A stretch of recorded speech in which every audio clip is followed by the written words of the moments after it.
بسم اللہ الرحمن الرحیم۔ تبلیغی جماعت، یہ لفظ سنتے ہی سب سے پہلے انسان کے ذہن میں کیا آتا ہے؟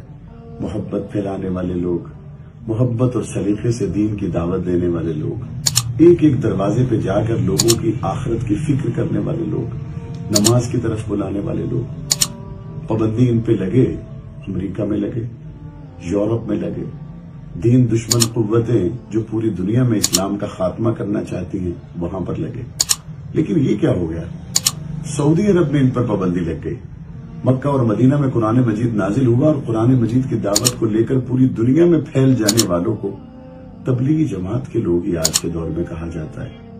ان پر پابندی لگنا نہ صرف یہ کہ افسوسناک ہے، بلکہ میں سمجھتا ہوں کہ دین اسلام سے محبت کرنے والوں کے دل پہ جو زخم ان پر پابندی لگنے کا آیا ہے، لیکن اس زخم پر کوئی بہت زیادہ تعجب بھی نہیں ہے۔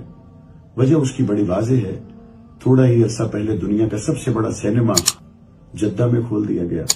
تھوڑا ہی عرصہ پہلے ہندوستان اور امریکہ سے تعلق رکھنے والے اداکار ہمیں سعودی عرب میں وہ مناظر نظر آئے جس میں وہ اپنی اداکاری اور اپنی گلوکاری اور اپنی پرفارمنس کو وہاں کے لوگوں کے سامنے رکھ رہے تھے۔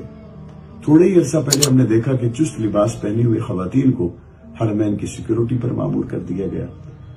تو اس طرح کی چیزوں کے مسلسل سامنے آنے کے بعد اس فیصلے کی قطعی طور پر توقع تو کی جا سکتی تھی، اس لیے زیادہ حیرت نہیں ہے۔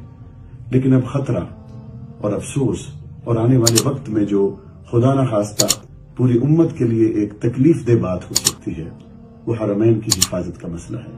اللہ تعالیٰ حرمین کو ایسے رکھوالے عطا فرمائے جو دین اسلام سے محبت کرنے والے ہوں، اور اللہ تعالیٰ ہمارے حال پہ رحم فرمائے۔